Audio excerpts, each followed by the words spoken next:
Now in this route, folks, we're doing one of the Irvine local routes.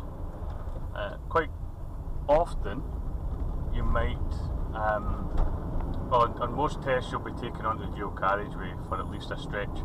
This is the one route where they might not. 6 miles to destination on right.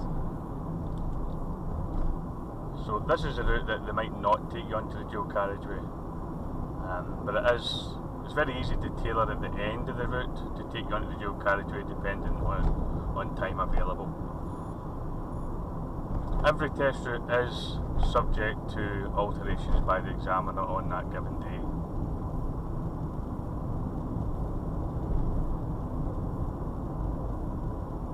So at the moment we're on a 30 limit road, just left the test centre area. This is a long sweeping road, very easy to be caught over 30 on this road because it looks like it could be a 40. And in years gone by it was actually a 60 up until this bridge that we're about to go under.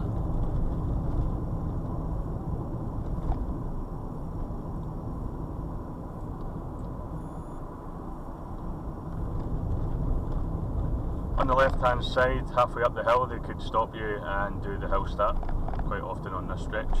Arriving at destination on right. Going to turn left at the end of the road and turn on mirror. Left. Left door mirror, signal left.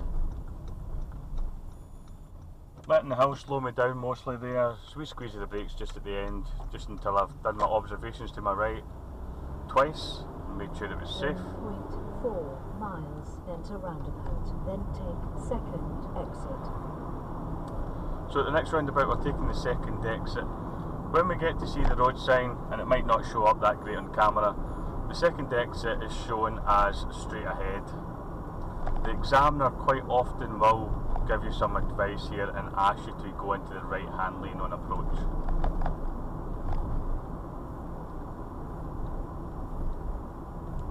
There are only 2 exits on the roundabout, one to the left, one straight ahead, and there are 2 lanes on approach to the roundabout. So on this occasion it is enter roundabout, then take second exit. perfectly feasible to use the right hand lane on approach to go straight ahead at this roundabout.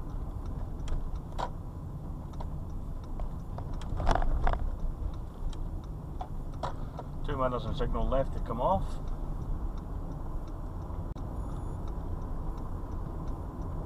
Got traffic lights ahead, a no right turn, parked car on the right hand side forcing cars a bit wider on our approach to me. 2 miles, turn right, then turn right. So we've got a right hand turn coming up. Now there's a few right hand turns in this stretch, so just a quick look at your sat nav if you're using one, just to double check where your right hand turn is so that you don't take the wrong one. So I'm going to follow the bend round. It's the second on the right from here, so it's the next on the right. Turn Turn right, mirror, then right door turn mirror, right. signal right. Oncoming cars, so I'm not going to risk cutting across the front of them. Coming to a hard stop, into first gear. I've got enough gap after this silver car. I'm going to turn to the right, looking at the side street just to make sure there's no pedestrians crossing the road as I make my turn. Now this road is usually a lot busier than this. There's a garage on the left hand side which parks their customers' cars on this road, so sometimes this road is a lot harder to negotiate, so always take it at an appropriate speed based on parked hazards. Here we need to give way to oncoming vehicles, but there aren't any, so I'm going to make my progress. I'm going to take the next road on the right as advised by sat nav, so internal mirror, right door mirror, signal right, positioning myself back into the correct side of the road for the turn, try and avoid cutting the markings.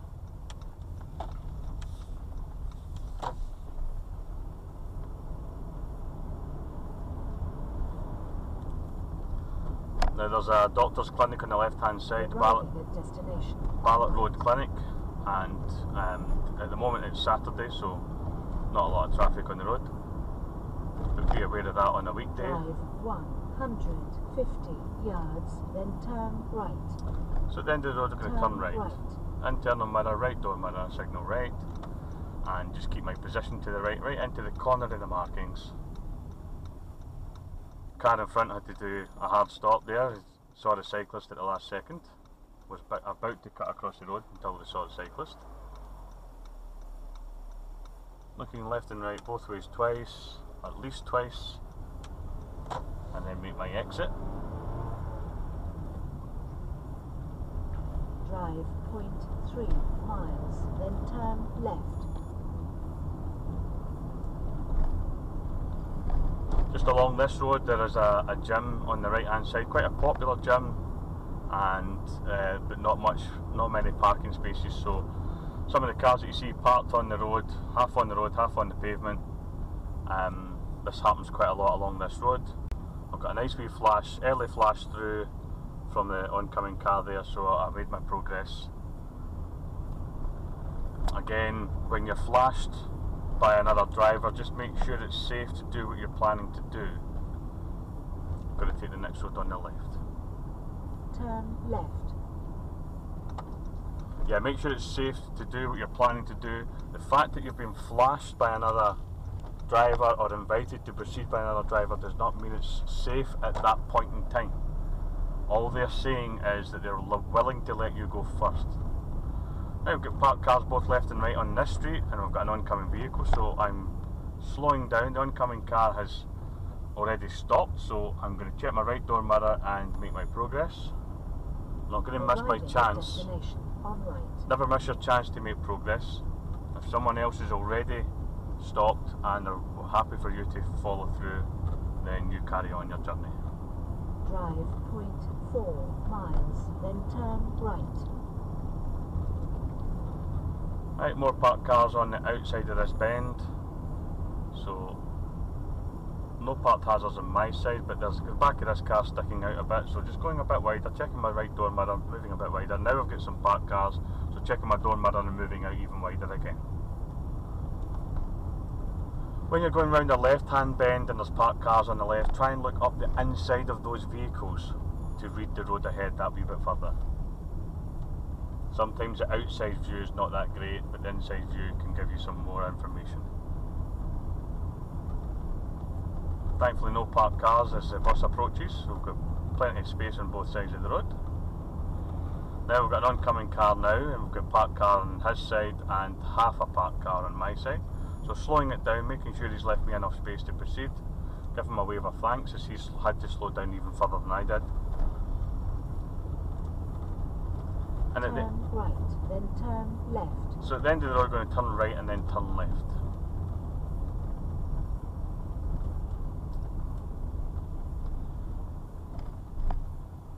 So we're turning right onto Bank Street in Irvine and then turning left immediately off it. Now Bank Street in Irvine is one of the main roads into the town, so the traffic on this road can be quite busy at times. It's quite close to my left, so I've had to move slightly further forward to see beyond the hedge, and I can now see traffic coming from the left, so it wasn't safe to proceed. Waiting for that traffic to clear on both sides. I'm happy now that I'm going to make progress. The traffic coming from the right hand side is coming downhill. It's coming downhill from a 40 into a 30, so just be aware that the traffic from your right hand side at that junction could be going faster than you think. This is a natural bend to the left. Look at the centre line of the road, so it doesn't go straight ahead as it may have looked on the camera. I've got an oncoming car. I'm going to just hang back here, leaving myself out from the curb so as I can see up the side of the vehicles from a driver's seat's point of view. And it means that any drivers that come up behind me, they know that I'm not parked. They know that I'm waiting to pull out. And if any drivers do come up behind me, I can actually put on a signal to let them know that I'm waiting to proceed. And I'm going to do that now.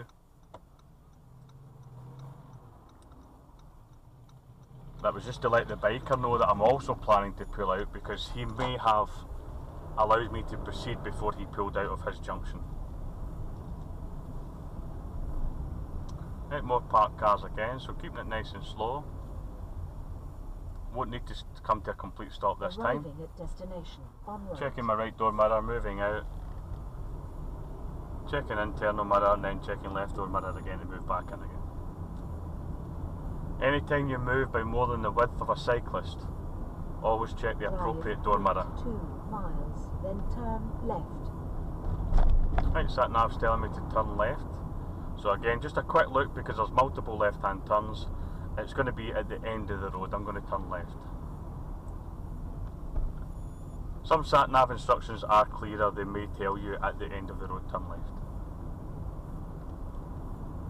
So only look at your sat nav if you really need to, and if you really need to, make sure it's a quick turn left, then turn right. A quick look so as not to be distracted. I'm looking left and right as I approach. It's a fairly open junction. Didn't need to come to a complete stop, but I was slow enough for first gear. Turn right, then turn right.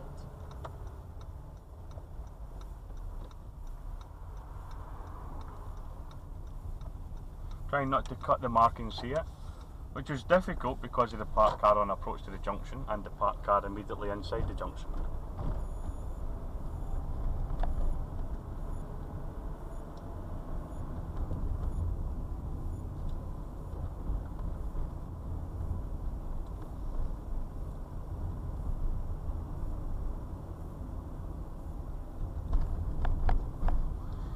Turn right. At the end of the road I'm going to turn right. And all along that stretch of the road I was continuously checking my door mirrors, moving right, moving left, moving right again, and moving left again. Looking both ways at least twice.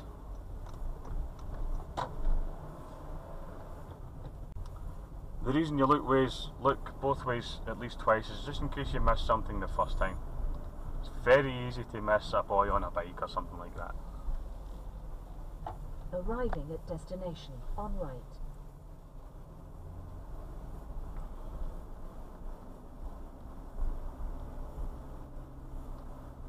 There's an oncoming car, and again there's parked cars on both sides of the road. The oncoming car's already on my side of the road. 2 miles, then turn left.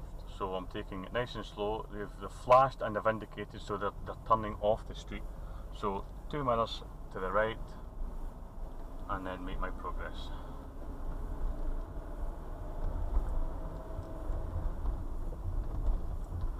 At the end of the road, we're turning left and then right.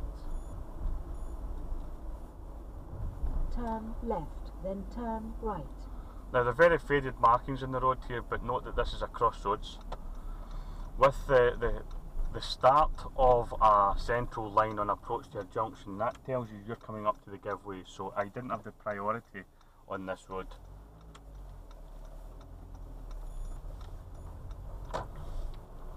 Turn right.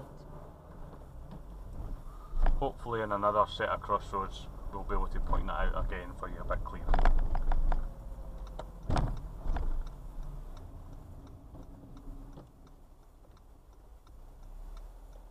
Right, bit closed here with street furniture. Street furniture is just things like lampposts, CCTV cameras, bins, post boxes.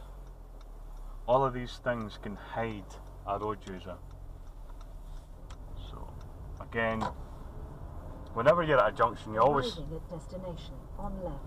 think bike. If you're looking for the bike, or if you're looking for the smallest road user possible, you'll see everything else. Whereas if you're only looking for cars, then there's a very strong chance you'll miss the bike. That's the end of the sat-nav part of this drive. Another part of this route is not to use a sat-nav at all, and the examiner will ask you to turn left at this set of lights and then follow signs for air.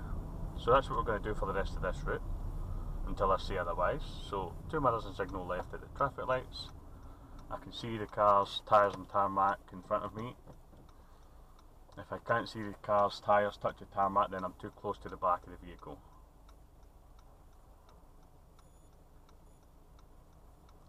Lights are changing, find the bike, check my 3 mirrors, handbrake off and carry on. Always worth checking your mirrors when pulling away at traffic lights. case a cyclist or a motorcyclist has weaved up between the queues of traffic to get to the front.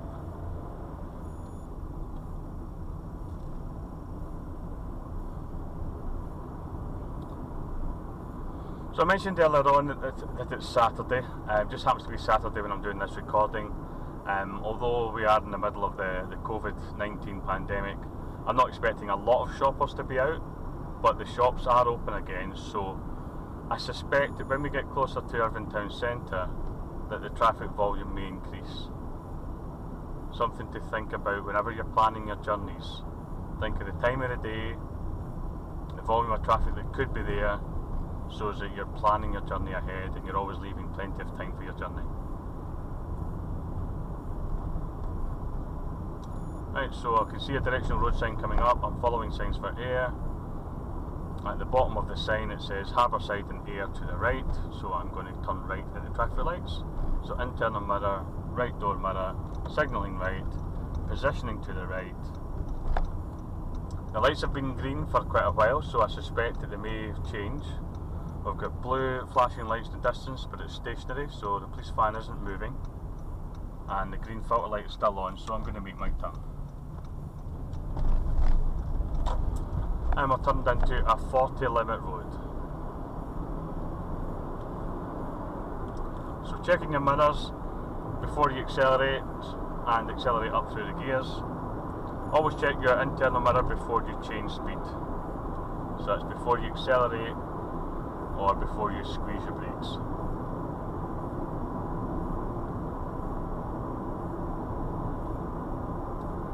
Now the next road sign is usually masked by the trees, but if you do get to see it on the camera, it will say that Ayr is straight ahead, and it will also look like the first exit, but the roundabout sign is inaccurate. It doesn't show that there's an exit at 7 o'clock. Again, looking at it from a clock face perspective. So I'm not going to signal left at the moment.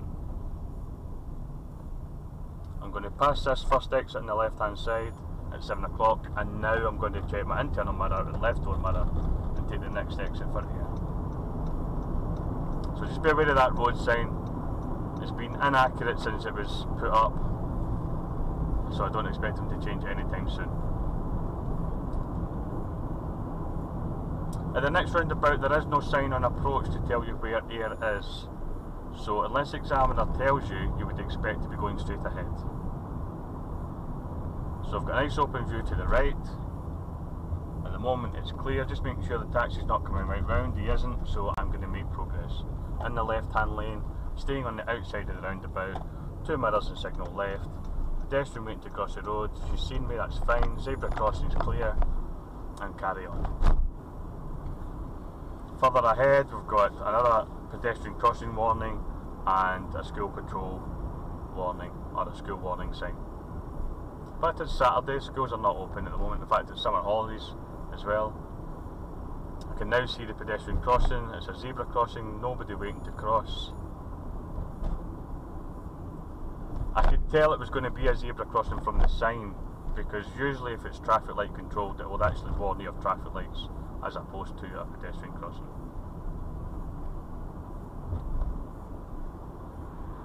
Now we've got a roundabout ahead, and I can see Ayr on the roundabout sign, and it's straight ahead, it's the second exit. So deal with the pedestrian crossing first. No one's waiting to cross, but we've got queuing traffic immediately on the other side of it. I want to make sure that I can clear the pedestrian crossing. If not, I'm going to stop beforehand. You don't want to be stopped on top of the crossing.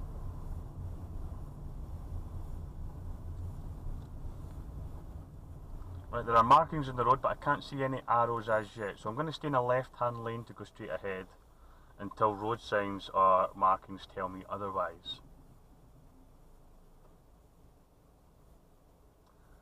I can just about see one of the arrows now underneath the red car to the outside of the white van, and it's pointing to the right. So the right-hand lane is for the right-hand turn, as you would normally expect. But there can be exceptions to the rule, so left-hand lane for straight ahead, unless it's marked otherwise.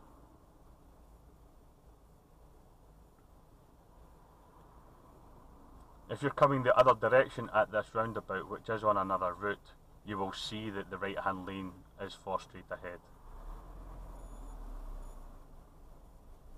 So there are exceptions to the rule, and they do exist in this area.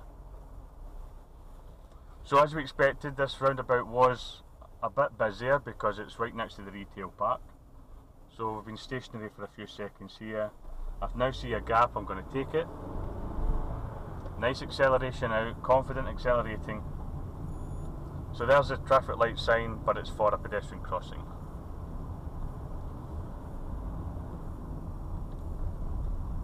So as I say, as opposed to the zebra crossing further back, which actually just had a warning sign for a pedestrian crossing.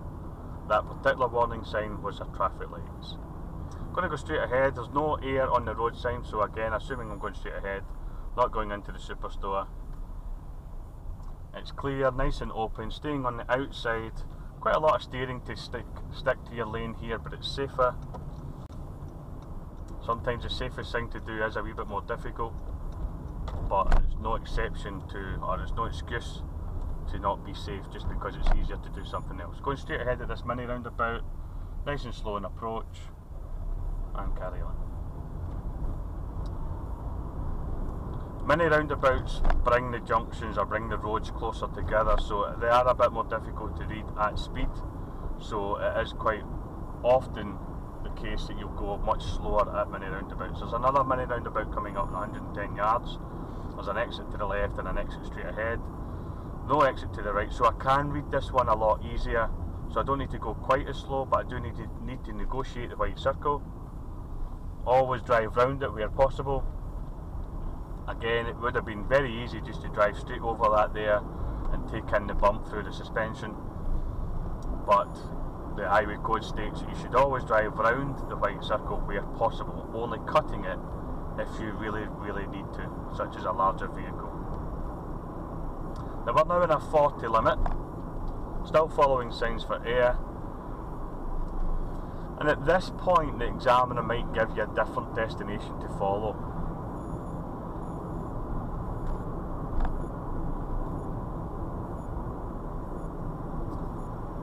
There is an option where they can turn you right earlier than this and turn you towards the old Magnum, so following signs for Harbourside, and then bringing you back out at this roundabout that I'm approaching.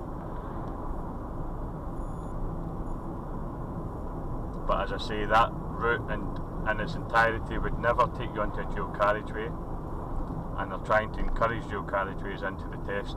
So we're going to amend the end of this route and do a bit of dual carriageway driving. So we're going to take the first exit at the roundabout, just off to the left. Looking to the right, making sure it's clear. It is clear. Looked several times there to confirm my decision. The quickest way to the test centre from here is straight ahead, and if they're running short of time they will take you straight ahead, providing they've already made up your mind how your driving is going. But we're going to take the small stretch of dual carriageway back because we do have the time. Very clear open roundabout, making progress in third gear in the left hand lane. Now accelerating on the acceleration lane or the slip road, making sure no one's overtaking me on the slip road as I start to merge with the main dual carriageway. So 2 mirrors signal right. I lean forward to look into my side mirror and a quick sideways glance. Doesn't necessarily need to be a full blind spot check. Even a sideways glance is enough, but make sure it's quick regardless of how far you turn your head. I'm going to take the next slip road on the left. 2 mirrors, signal left. There's no following traffic, otherwise I would have signalled a bit earlier. Crossing over the broken line. As soon as all 4 wheels are over the broken line, now cancel the signal.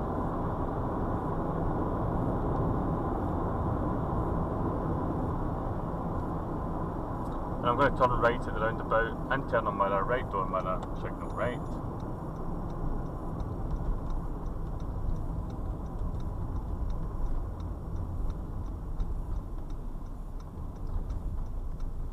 Nice and slow on approach, couldn't see through the trees, come to a hard stop as there's traffic from the right now that I can see, into first gear, taking this gap here, and a nice bit of acceleration to get through this gap.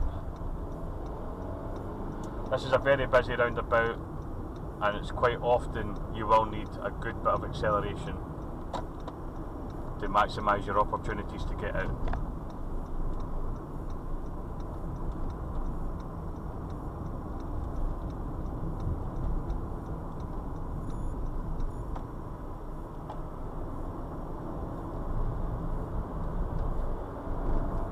I'm going to take the next slip road on the left, internal mirror left door mirror signalling left. Again, as soon as all four wheels are across the broken line, I can cancel my signal, because that has made my lane change. So that's the signal was to show my intention to change lanes. It's not related to the junction that I'm approaching. I can put on a new signal for that one. As it happens, I'm turning right, so it would be a different signal anyway. Internal mirror, right door mirror, signal to the right. Goes downhill quite quickly, this approach, so making sure you can come to a stop if you need to.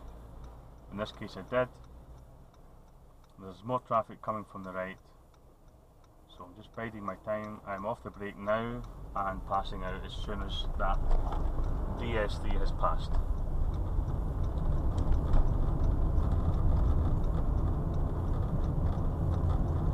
Past the second exit, so internal mirror, left door mirror, making sure it's safe to come from the inside of the roundabout to the outside.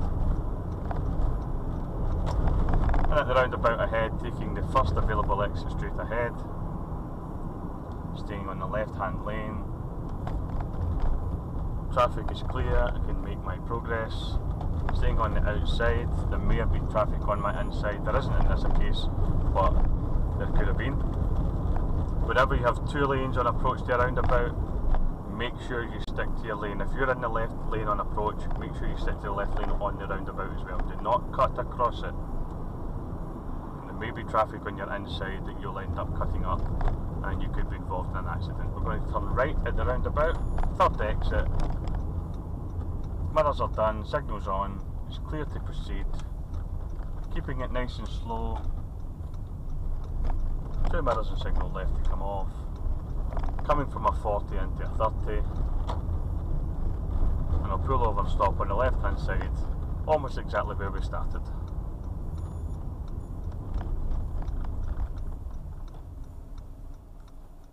Anytime you stop on your test, for any length of time, handbrake, neutral, relax your legs, cancel your signal, and await your next instruction.